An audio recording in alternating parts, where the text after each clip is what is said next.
Hello, welcome to News Centre. I'm Parikshit Luthra. Prime Minister Narendra Modi has unveiled the government's National Logistics Policy 2022.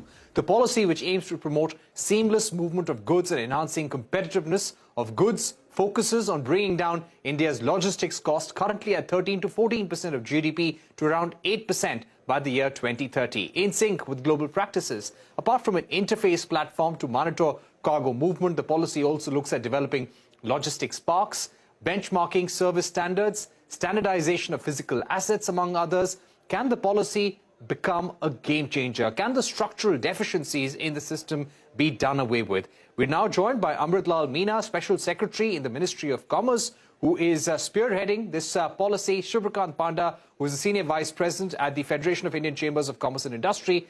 We're also joined by Aneel, Gambhir, CFO of Blue Dart, and Mihir, Shah, partner at EY India. Mr. Meena, let me begin by talking to you. Everyone agrees that yes, this policy is in the right direction, but they also want to see the fine print, the implementation roadmap. By when will this policy document get cabinet approval? By when do you think it will be implemented? And what aspects of this policy will need concurrence of the states? Yeah, thank you very much. See, the policy has been launched, and this policy has been formulated with extensive consultation with the industry stakeholders and concerned ministries. So the policy document along with the policy framework also has comprehensive logistics action plan, which is action agenda for rollout of this policy. To achieve the targets set in the policy, the action items in the comprehensive logistic action plan are defined and the timelines are defined. So now with launch of the policy, already the unified logistics interface platform, the multimodal digital connectivity platform has been launched. Already we have pilot tested with the logistics service players, and now this is available. Similarly, the ease of logistics services, another action point to facilitate resolution of the issues of the logistic industry associations. It is also created, and now the portal is available.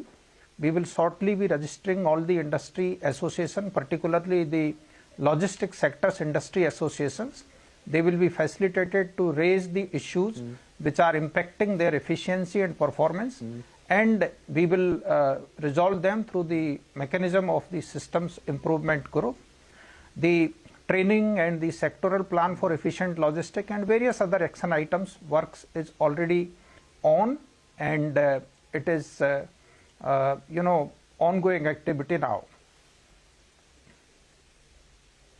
Right. So you're saying that many aspects of the policy are already up and running, and there are yearly benchmarks for each of the aspects. Let me get in Subhrakant Panda. Subhrakant Panda, to bring the Indian logistics system in line with practices in South Korea, Singapore, the United States, and certain European countries, what do we need to do, and how does this policy compare to what you see in some of these nations? Good evening, Parikshit. I think it's a very welcome development because after a lot of focus on improving the ease of doing business in India, there is now concrete action towards the cost of doing business, which indeed the Honorable Prime Minister has referred to several times, or more than several times. And I think this is a step in that direction, because as you just pointed out in the data at the beginning of the program, the logistics cost in India is at present is around 14% or so of GDP. And according to the logistics index put out by the World Bank in 2018, that ranked us around 44th amongst countries in the world. And obviously, this is something which does affect our competitiveness when it comes to exports. So, given the focus which has been brought into infrastructure projects in general through the Gati Shakti program, what I believe the national logistics policy will now do is bring greater focus on logistics through world-class infrastructure and other physical assets, etc. So as to, I believe the aim is to get into the top 25 countries by 2030 by bringing down logistics costs to about 8% of GDP, which would be at par with most modern economies. And what I like about this approach is that it's not only comprehensive, but it also has impressive degree of granularity. So, for example, there is at the macro level, as I said, there is the target to bring down logistics costs to single digits in terms of GDP. But there are sector-specific plans. And keep in mind, when you look at something like steel, when we're looking to double our steel output from 150 odd million tons to 300 million tons, the requirement to move raw materials, etc., is many times that of the actual steel output. And similarly, the granularity aspect that I was talking about is specific targets like reducing the container turnaround time from 44 hours to 26 hours. So this policy is both a combination of both the macro as well as the micro. And I believe it will put us on the path to significantly improving India's competitiveness, because I believe what has been estimated is a 10% decrease in logistics costs can lead to export growth of 5 to 8%. All right. Aneel, Gambhir, just to get your view in and Blue Dart's view on the national logistics policy, now that this policy document is out, what would be your perspective? What would you be looking out in terms of the implementation of this policy? And while there is no immediate investment that this policy needs, what kind of infrastructure investments do we need in future in order to fully allow the industry to benefit from this policy when it comes to our ports, when it comes to our road infrastructure, rail infrastructure? So good evening to all of you. While at the outset, let me say this is the most agile policy of recent time, where it not only looks at reducing cost of logistics, but also look at how efficiency can be improved. And we just heard other panelists' view where talk about how efficiency would be improved in terms of turnaround time. Having said that, I think currently policy which at a macro level puts emphasis on all-round improvement in turnaround, in cost, in bringing all the stakeholders on one platform, thereby ensuring that turnaround time is faster, information availability is faster, and as a result, efficiency is improved. And also, in addition to there's a focus on on the software side as well, wherein there's a provision for improving in resources availability as time goes by, because when the sector grows, there'll be demand for resources, and provision has been made for that by improving resource availability. From infrastructure investment point of view, I think there's a lot more investment which has already been provided for in the recent budget, and I think going forward also, I'm sure government would not leave any stone unturned to make sure that investments which are required are made for the policy, both in terms of road infrastructure, rail infrastructure. We are all aware that dedicated road corridor and freight corridor all are coming up. And in addition to that, the focus on waterways also has been there. And also government has been focused on improving current airports and also adding newer airports. So I think in all, there's a whole lot of investment which government is making, and we know that there's a multiplier effect of that. So I'm sure in times to come, there will be a lot more private investment will come in to exploit this infrastructure which is being built up to improve logistic network in India. Having said that, now if we need to move from logistic to private sectors, I think many of the sectors are looking forward to this initiative so that the Make in India or the China Plus One policy which government has been talking about is implemented successfully, and that's where organization would work for that. Right. Mihir Shah, do you feel that, because in the last few years, the focus has been on building resilient supply chains, do you think this will bring more transparency in the supply chain availability, help to monitor logistics better at every stage, also at different parts of the country? So, Parikshit, absolutely yes. The importance of visibility across the supply chain is one of the key issues that we have today from a sector point of view. And through ULIP and many other digital initiatives that the policy really talks about, the whole objective is to ensure that we have resilience and reliability of the supply chain, And second is visibility as to where the current shipment is currently located, both in terms of all modes of transport. So today, you really have some sort of visibility on your containers, which are moving through road or rail. How do you ensure that we have end-to-end visibility on all modes of transport across all commodities? So I think the policy, when it talks about digitization and it talks about the availability of telecom infrastructure across the country to ensure visibility and also traceability, that's another element of what the policy really talks about is traceability.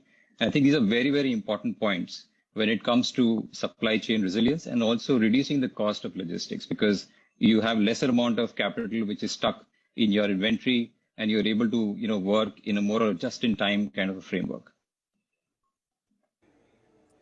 Right. Mr. Meena, India has a large number of small fleet operators. So how will you ensure that they are integrated with this new platform, especially because you're going more digital? There will be a common platform to harmonize all ministries together, harmonize submission of documents in one place. So how will you ensure that some of the smaller fleet operators in the country, which also are a large section of the logistics providers, how will they be integrated with the system? This unified logistics interface platform, it basically is an integration platform where around 30 digital systems talk to each other. Any logistic company, whether it's large scale or the small scale or the medium scale, depending on their operations and the requirement, can work out the APIs based on which the data can be obtained and utilized for their requirement. This platform is now available to all the users on non-disclosure agreement basis. So far, many of the digital operators, many of the logistic companies and the IT companies have had the access. They have developed the applications and they are finding these applications to be very useful.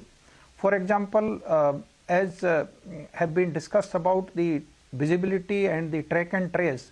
So many of the applications like track your cargo, track your transporter, track the mode of transport, and empty container visibility, all these applications have been developed, tested and found to be useful. So small logistic companies and also the IT companies can utilize this data, develop useful applications and gain out of it. Through ULIP, we are sure that in times to come, very useful applications will be developed, which will be useful not only for one company, but for the sector as a whole. Many use cases will get developed, which will add to lesser inventory cost and faster efficiency. The secured logistic document exchange agent would be the product of this whole exercise, which will facilitate faster movements of the document across the place of origin to the destination. All right. Mr. Panda, just to speak to you about maybe certain investment interventions that we would need over the years. When it comes to debottlenecking ports, we see the size of ports in China and we see the size of ports in India. Do you think we need to focus on infrastructure at ports, increasing the size of ports so as to also become so as to rise as one of the top 10 or 20 countries in the logistics supply chain index? Certainly, I think a lot of investment is called for and is being planned. But let me again go back to the point I referred in my earlier intervention about Gati Shakti. That is where a lot of focus is going into coordinating investment, the overall investment that is going into creating infrastructure. Because whereas earlier there were repeated attempts, first a port would be developed, then the roads would be developed, then you would lay pipelines or you would lay telecom infrastructure. What Gati Shakti brings about is that there is a unified approach and what is created is something which is world-class and has impact right away. But that apart, I don't think there's any doubt about it that we need to significantly upgrade our infrastructure, and I believe that's exactly what the government is aiming for. And this policy also envisages that the multimodal transportation mix will change, which is overwhelmingly road right now, about 60%, if I'm not mistaken, to switch to a mix of about 45% by road, 40% by rail, and 15% by coastal shipping and inland waterways. So that is something which will, to enable that to happen, of course, the investment is called for, as you rightly pointed out, and I acknowledge. But that apart, I think a lot of other investments is also being looked at, which is multimodal logistics hubs being created and cold storage facilities at I think 30 out of 40 new cargo terminals, etc. So yes, again, I think what the national logistics policy does is both look at the macro as well as the micro, have larger goals and granularity of details, so that there is a clear plan of action as to where we are and where we want to be and how do we get there. All right, we'll take a short break, but we'll request Mr. Amrit Lal Meena and all our guests to stay with us. We'll be right back after a very short break.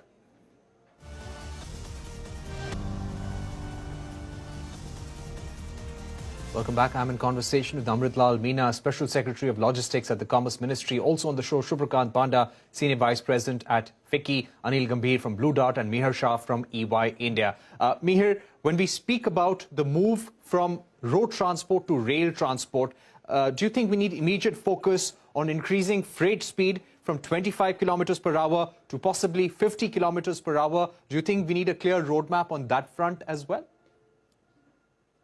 Yes, Parikshit, I think the roadmap is already laid out. If you see the investment that the government of India has been making on both the western and the eastern dedicated freight corridors, the objective is essentially to speed up and create a dedicated line for movement of cargo. So I think it's only a matter of time that the two lines and freight corridors are essentially made operational. And then you'll essentially see the freight movement speed really significantly going up. There's whole discussion around also double stack containers so that you can carry double the amount of containers on the same level of track. So I think the roadmap is already there. I think with the policy, the implementation, as the Prime Minister said yesterday, policy plus performance is results. And I think the performance is already in action to a great extent. And also, I think it's not just the western and the eastern freight corridors that are being currently planned. I think there are multiple other freight corridors which are also being planned, which will essentially help in the shift of having a higher share of the rail, which will essentially go towards achieving the objective of the policy, which is to reduce the cost of logistics to close to 8%. So I think we are already in a phase of action. Right. And I think over a period of time, we will see that target being achieved for sure. Right. Mihir, considering our global ambitions and a view to play a greater role in global supply chains, could our targets have been more ambitious? I think where we come from, I think the desire to go down to 8%, although let me say that the cost of logistics for India, has varied over a period of time across multiple studies. And currently the number that is talked about is 14%. So I think to go from 14% to 8% is itself a significant element. If you see global benchmarks, the US is close to 8%, China is in double digits. I think what really matters, Parikshit, is that in addition to the percentage, we also have rather to look than at reaching the top 25 number. By 2030, top 25 by 2030, do you think that target should have been faster? I think, it doesn't stop us from aspiring to be much faster, to be honest. And in LPI, for example, we are currently 44. But I think what people don't know is the amount of effort and work that is already going behind doors by Government of India, by CBIC, etc. So as we speak, the 2022 LPI survey has just been launched as we speak. So I think we will soon see as to where we stack up and, to what extent do we go closer to 25 and if not higher. So I think a lot of action is already happening. So wait and watch. Okay. All right. Aneel, Gambhir, finally, will Blue Dart making additional investments now in order to utilize this policy, comply with some of the new terms of this policy? Definitely, when this policy will smoothen movement of goods and services through improved infrastructure, I think that will create a higher demand. and for cater to higher demand, obviously there will be need for enhancing the capacity for carrying the shipments or the volume which will be generated through improved business scenario. So I think Blue Dart will not be lagging behind in terms of whatever investment it requires to bring the fruit or to exploit the policy fruits. We will not be lagging behind. We'll be in fact ahead of the curve, investing money for improving the infrastructure to handle the improved volume. All right. My final question to Mr. Amrit Lal Meena. Mr. Meena, the government and officials like you, while preparing this policy, have thought about every aspect of the supply chain and how to digitize this and also harmonize the submission of documents as well. Now, give us a direction as to where will India's focus be in terms of developing infrastructure, logistics infrastructure in the country to fully utilize the potential, make it easier for supply chains to move and also achieve these global benchmarking targets that you've set for yourself in this policy? Yeah, see, the logistic cost depends on the four major factors. The transportation, which my colleagues have already discussed about the infrastructure that is being created across different modes of transportation, including rail, Western dedicated freight corridor, Eastern dedicated freight corridor. And apart from that, the critical missing links are being double lines, and then port connectivity projects have been identified which are critical to improve the efficiency of the cargo movement. The network of the express highways is being developed, bypass roads are being developed to ensure speed and efficiency. And to complement these infrastructure, telecom network, gas pipelines, power, all sector, massive work under PM Gati Shakti National Master Plan is being done. Every ministry has targets to be achieved by 2024-25 and work are underway. So with massive investment and the progress in the infrastructure, then the second component is the warehousing.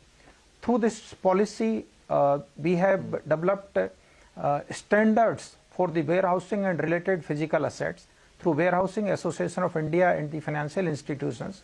Slowly and gradually, the global standards in the warehousing and related physical assets would be promoted that will bring in interoperability and reduce cost and bring in efficiency. Through the digitization, the tracking and tracing will improve, which will reduce time and increase the efficiency. And of course, the documentation will become digitized, so we will be able to have the clearances faster.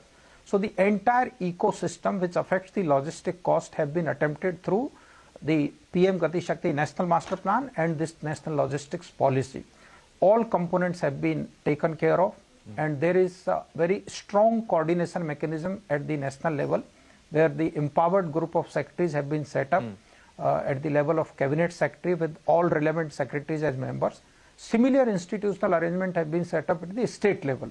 In fact, I am happy to share that all the states have set up their empowered group of secretaries. About 14 states have already come out with the state logistics policies. Other are in the process of finalizing the policy. So center and state both are focusing on the logistics. So the effort will definitely bring in result, and the cost, the targets which we have set for reducing the cost from the current level of 13% of GDP to the global benchmarks by 2030 and to be among top 25 countries in terms of LPI ranking. We are hopeful that this policy and PM Gati Shakti NMP will be able to give that result. Okay. All right. Thank you very much, Mr. Amrit Lal Meena, Subhrakant, Panda, Aneel, Gambhir and Mihir Shah for joining us here on News Center, explaining us the Logistics Policy 2022. That's all we have time for on CNBC-TV18. Stay tuned for more.